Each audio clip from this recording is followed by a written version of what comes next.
I've had no troubles. I don't know anyone who's had trouble. I suppose it is a possibility, and if you feel more secure, then absolutely, I think it's not like a terrible idea to have at least something written down, an email, something like that. Just if you are someone who is like, I want zero problems. Yeah. Just follow the line. Have it written down, but I'm not sure if that's going to be an issue. I think the biggest thing right now is that there are additional steps to get into Cuba as an American. So previously, prior to the pandemic, you had to have a visa. And you have another thing that I want to talk about is the visa is the same for no matter what reason an American is traveling to Cuba. It's a tourist visa. So that confuses people. Yeah, they think it is like a typical visa. Then some people say that it's a tourist card, so green card, so many cards. Yeah, or what they think is like, What the heck? but in the 13 reasons and online it says I can't go for tourism, but this is a tourist visa. So they're freaking out, and it's just the same visa no matter what. So that's the first thing I like to mention is you have to have a visa. It's the same visa. Don't panic if it says tourist visa. As there are two ways to get it. You can purchase it ahead of time, or Online, right? yeah, online, or you can live like me with adrenaline, and you can just get it in the airport And see what happens. see what happens. No, the airport in Miami specifically, I haven't flown out of other airports. There are a couple of airports that fly out of, a couple of airlines that fly out of Fort Lauderdale and Tampa. But I fly out of Miami, and I can buy the visa that day. And there was only one time where there was nobody working to buy the visa, and I was like, what? What do I do then? And they're like, oh, you should be able to buy it at the gate, literally before I'm boarding the plane. And I did. It was totally fine. So there's two ways you can get your visa.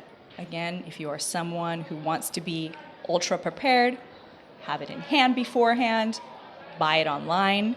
It's $100. So Do you know any website that we can name? I do. We'll have to pop a link in the bio because I don't have it exactly. She doesn't remember, but I don't ever remember it. I purchased from them before, but everything down below. yeah, we'll leave all the information. But the first two things you need is just your visa and your flight. Okay. That's super simple.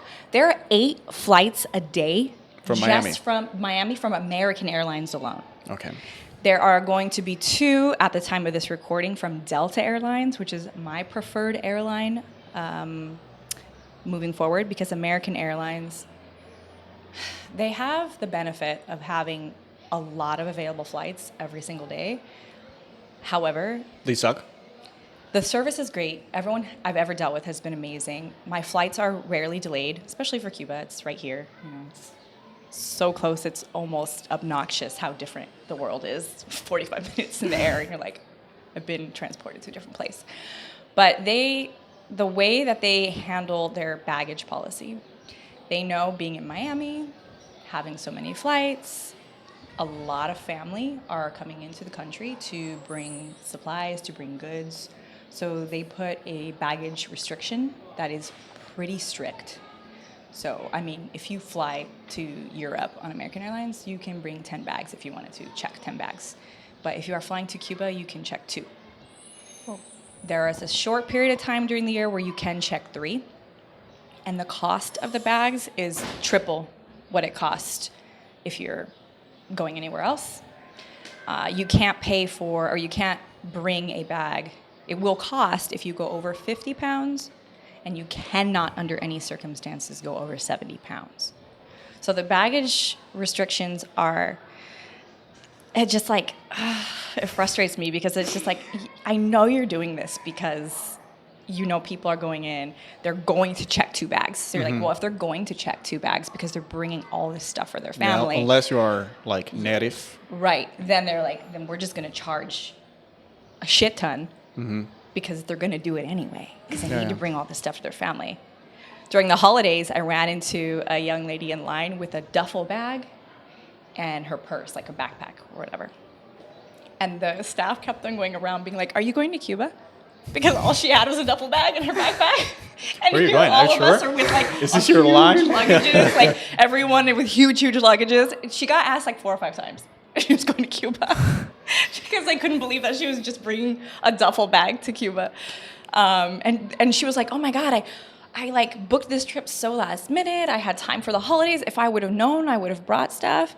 But I will be actually releasing a video on my TikTok about for those people who are like, oh shoot, I really wish I would have brought X, Y, and Z. The Miami airport in the American Airlines terminal actually has some shops that are different than even some other airports. So it's great if you're like, oh man, I wanted to bring, these items for whoever or wherever I'm staying. You can find pretty much everything that you can think of that you would need in the airport, which is great.